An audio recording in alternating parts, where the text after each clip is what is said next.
नमस्कार। हम लोग आज देखेंगे मैच्योरेशन साइकिल के बारे में। बहुत सारे क्वेश्चन आपके दिमाग में होंगे कि मैच्योरेशन साइकिल क्यों होती है, पीरियड क्यों आते हैं, कैसे होती है, क्या ज़रूरी है कि नहीं। ये सब चीज़ें आपको इस वीडियो में देखने को मिलेंगी। वीडियो को पूरा देखें जिससे आप मैच्योरेशन साइकिल के कॉन्सेप्ट के बारे में अच्छे से समझ सकें। मैच्योरेशन साइकिल स्टार्ट करने से पहले मैं थोड़ा सा आपको बताना चाहूँगा कि यह साइकिल फीमेल में होने वाली प्रोसेस होती है जो फीमेल के रिप्रोडक्टिव आर्गन में होती है। आप थोड़ा सा फीमेल का रिप्रोडक्टिव आर्गन देखें तो इसमें देखिए ओवरी होती है। ओवरी के साथ साथ फैलोपियन ट्यूब, ये वाला जो पार्ट है ये फैलोपियन ट्यूब का होता है। दो ओवरी होती हैं, एक ये और एक ये, एक राइट साइड होती है और एक लेफ्ट साइड होती है। इसके बाद ये वाली जो होती है यूटेरस कहलाता है, ये सर्विक्स का पार्ट है। इसके बाद ये वेजाइना है और ये इनर लाइनिंग है, ये इनर लाइनिंग। जब मैच्योरेशन साइकिल स्टार्ट होती है तो ये इनर लाइनिंग ही रेप्चर होती है जिससे ब्लड का फ्लो होता है। ओवरी का काम रहता है ओवम को रिलीज करना, जो मैच्योरेशन साइकिल में 40वें दिन में रिलीज होती है। ठीक है, अब अपन देखें मैच्योरेशन साइकिल क्या है। तो मैच्योरेशन साइकिल एक लैटिन वर्ड है जिसका मीन्स होता है मेंसेस अ मंथ। महीने में ब्लड का फ्लो होना कहलाता है मैच्योरेशन। मैच्योरेशन एक प्रकार का मंथली डिस्चार्ज होता है ब्लड का, जो फीमेल के जेनाइटल कैनाल से होता है। यह जो होता है लगभग 28 दिन का होता है। उसमें 4 दिन प्लस या माइनस हो सकते हैं, मतलब 28 दिन से ज़्यादा 4 दिन या 28 दिन से कम 4 दिन हो सकते हैं। तो नॉर्मल मैच्योरेशन साइकिल होती है।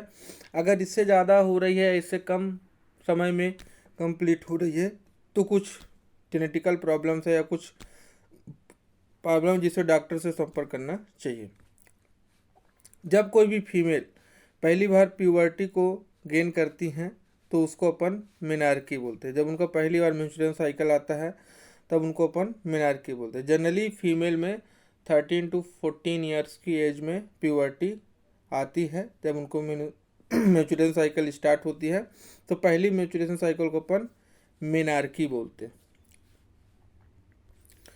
तो मैच्योरेशन साइकिल एक मंथली साइकिल होती है जो ओवरी के इनर लाइनिंग में, मतलब कि एंडोमेट्रियम में, यूटेरस के एंडोमेट्रियम में चेंजेस होने की वजह से होती है, जिसमें एग का फर्टिलाइजेशन होता है। इसके बाद एग जो है तो ओवरी से रिलीज होते हैं और फर्टिलाइजेशन के लिए फेलोपियन ट्यूब में रहते हैं। इसके बाद जो है तो स्पर्म आता है, तो ये उसके साथ फ्यूज होकर के नया जनरेशन बनाने में काम करते हैं, एम्ब्रियो बनाने में काम करते हैं। लेकिन अगर जो है तो फर्टिलाइजेशन नहीं होता है, स्पर्म से एग का संपर्क नहीं होता है, तो ये एग जो है तो शेडिंग होने लगते हैं, टूटने लगते हैं और ब्लड के फ्लो के रूप में ओवरी से, वेजाइनल से बाहर निकलते हैं। उसी को अपन बोलते हैं मेंस्ट्रुएशन। ठीक है, इसके बाद अपन मैच्योरेशन साइकिल की ड्यूरेशन देखें तो जनरली मैच्योरेशन साइकिल जो होती है एक वोमेन में वो 28 दिन के पीरियड की साइकिल होती है। लेकिन ये कभी कभी 13 to 35 डेज की भी हो जाती है। तो नॉर्मली 30 to 35 डेज के अगर आसपास की साइकिल हो रही है तो ये जो है तो नॉर्मल मैच्योरेशन साइकिल ड्यूरेशन है। लेकिन जनरली 28 डेज की मैच्योरेशन साइकिल होती है एवरेज। अब अपन फेज देखें, मैच्योरेशन फेज। मैच्योरेशन में जनरली 4 फेज होते हैं। पहला होता है मैच्योरेशन फेज, दूसरा होता है फॉलिकुलर फेज, तीसरा होता है एबुलेशन फेज, चौथा होता है ल्यूटियल फेज। तो जो आपका मैच्योरेशन फेज होता है इसमें जो है तो एग जो है तो डिस्ट्रक्ट टूटने लगते हैं। यह जो हमारा यूटेरस होता है, यूटेरस की इनर लाइनिंग जो होती है उसमें हार्मोन का लेवल कम हो जाता है और ये जो एग हमारा बचा हुआ है ये एग जो है तो टूटने लगता है, डिस्ट्रक्ट होने लगता है, डिजॉल्व होने लगता है, जिससे नई साइकिल स्टार्ट हो सके। तो मैच्योरेशन जो फेज होता है 4 से 5 दिन का, ये ब्लड फ्लो वाला फेज होता है जिसमें ब्लड जो है तो रिलीज होता है वेजाइना से। दूसरा होता है आपका फॉलिकुलर फेज।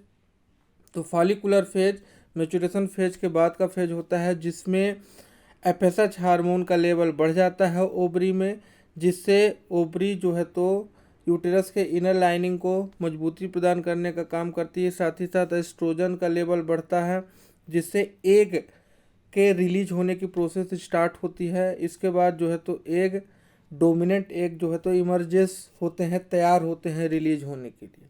ठीक, यह होता है पहले से फर्स्ट से 7 डेज के एरिया का जो होता है, तो वो आपका फॉलिकुलर स्टेज होता है।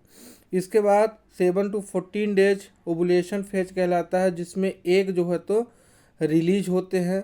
रिलीज होने के बाद जो है तो वो अपनी तैयारी करते हैं। तैयारी करने के बाद अपने लिए प्रोटीन और हार्मोन लेवल यहाँ इस टाइम पे ज़्यादा हो जाता है।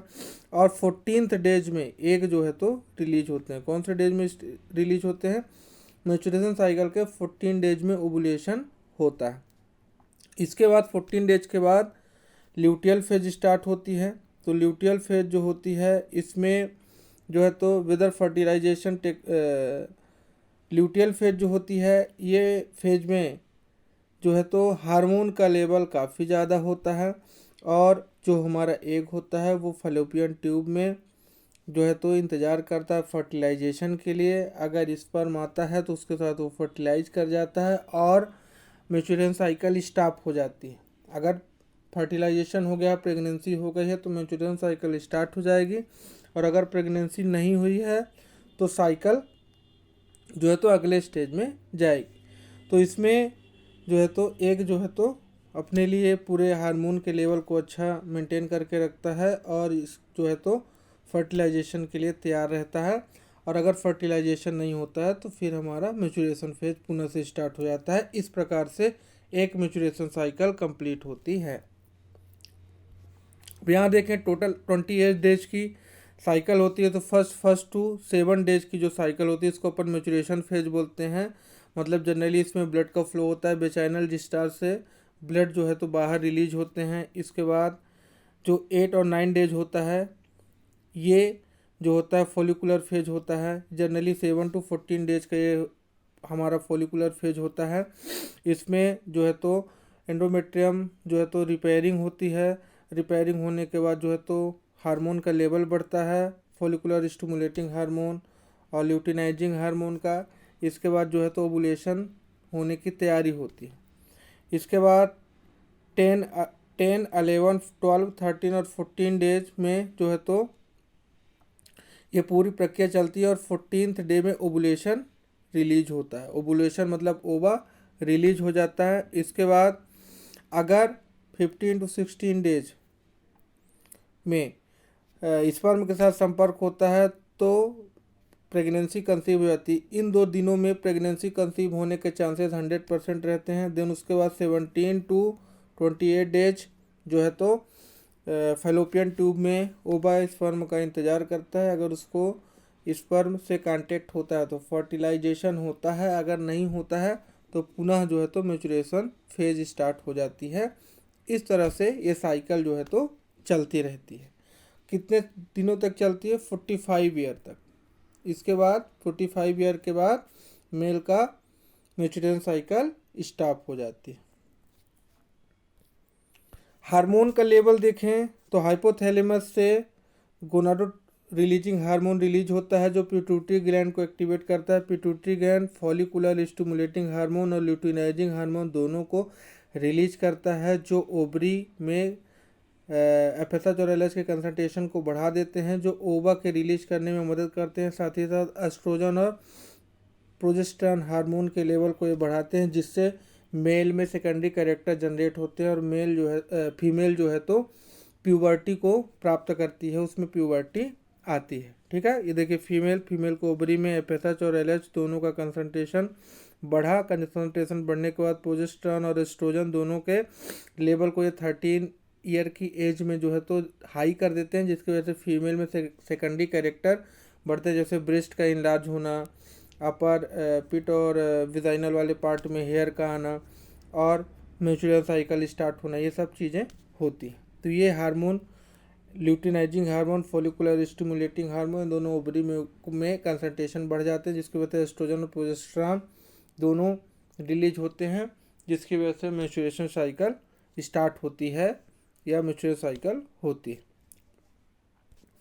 तो थैंक यू। अगर आपको ये वीडियो अच्छा लगा हो तो कृपया हमारे चैनल को लाइक सब्सक्राइब जरूर करें, साथ ही साथ शेयर करें, जिससे और भी वीडियो आपको देखने को मिले। धन्यवाद।